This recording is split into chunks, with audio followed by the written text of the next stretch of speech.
मैं आप लोगों से ऑरोरा बोरियालिस के बारे में बात करना चाहता हूं, जिसे उत्तरी रोशनी के नाम से भी जाना जाता है। हमें बताया गया है कि ऑरोरा बोरियालिस सूर्य के कारण होता है, जो 93 मिलियन मील दूर है और इसका व्यास 800,000 मील है। और वे कहते हैं कि सूर्य के फोटोन को पृथ्वी तक पहुंचने में 8 मिनट लगते हैं, और जब ये पृथ्वी तक पहुंचता है तो यह विद्युत चुंबकीय क्षेत्र को छीन देता है, जो पृथ्वी को सुरक्षा प्रदान करता है।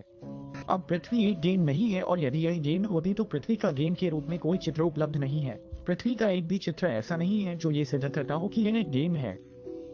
जब हम पृथ्वी के उन सीजीआई चित्रों को देखते हैं तो नासा हमें बताता है कि ये मूलतः उपग्रहों से लिए गए हजारों चित्र हैं, जो गुब्बारों पर तैर रहे हैं, जैसे कि चीनी जासूसी गुब्बारा। चीन, अमेरिका, रूस, हम सभी के पास उपग्रह हैं और वे अंतरिक्ष में नहीं हैं। वे सभी गुब्बारों पर लटके हुए पृथ्वी की सतह के ऊपर तैर रहे हैं। वे तैर नहीं रहे हैं, बल्कि वास्तव में लटके हुए हैं। तो मुद्दा ये है, सूर्य गुंबद क्षेत्र विद्युत चुंबकीय क्षेत्र ढाल के नीचे है।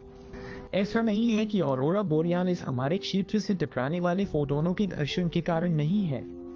ये वास्तव में केंद्र से निकलने वाली एक स्पंदन है, इसलिए उन्होंने इसे उलट दिया और कहा कि यह सूर्य से पृथ्वी पर आने वाले फोटोन है। नहीं, ये ज्वालामुखी वोल्वो बॉल सृजन से आकाश में प्रक्षेपित किया जा रहा प्रकाश प्लाज्मा है, जो समस्त सृष्टि का स्रोत है। प्लेटो ने इसे माउंट एटलस कहा, जिससे संपूर्ण विश्व का निर्माण हुआ। यह अटलांटिस है, तो इसे कोई फर्क नहीं पड़ता कि आप कहाँ हैं, आप अटलांटिस में हैं। यह अटलांटिक महासागर है, ये संपूर्ण महासागर है, 7 महासागर नहीं है, वहाँ 7 महाद्वीप नहीं है। यह एक महासागर है, एक महाद्वीप है, पैंजिया अटलांटिस। यह अटलांटिक महासागर है। सूर्य यहाँ नीचे है। वे आपको बताते हैं कि सॉल्ट वाला के साथ ये स्पंदन है, क्योंकि पृथ्वी हृदय को दर्शाती है। अतः से स्वर्ग है, नरक एरी है और पृथ्वी हृदय है। यहाँ एक नारी है।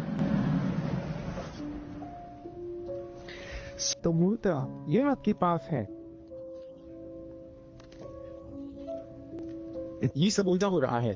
सूर्य विशाल नहीं है, इसका मतलब है ये हमारे उत्तरी ध्रुव के चारों ओर घूमता हुआ प्रकाश का एक गोला है। इसलिए यदि आप किसी उत्तरी देश में जाए तो वहाँ ध्रुवीय दिन होगा, जहाँ सूर्यास्त नहीं होता। ऐसा प्रतीत हो रहा है कि ये पानी पर चल रहा है, क्योंकि ये क्षितिज के साथ साथ चलता है। ये सच नहीं होता। सूरज कभी भी आपके पैरों के नीचे नहीं जाता, ये हमारे सिर से ऊपर है।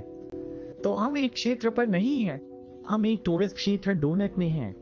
यह एक डिस्क चुंबक की तरह है और सभी चुंबकीय क्षेत्र समान है। ऊर्जा ऊपर से घूमती हुई नीचे की ओर घूमती है, नीचे से घूमती हुई ऊपर की ओर प्रवाहित होती है। हम नहीं जानते कि पृथ्वी के नीचे क्या है, हम केवल इतना जानते हैं कि आप जितना नीचे जाएंगे, आप जितने गहरे जाएंगे, ये उतना ही अंधेरा और अधिक घना होगा। ये जितना अधिक घना होगा, ये भौतिक है। आप जितना ऊपर जाएंगे, ये उतना ही कम घना होगा और ये उतना ही चमकीला और कम भौतिक होगा। ये अभौतिक है।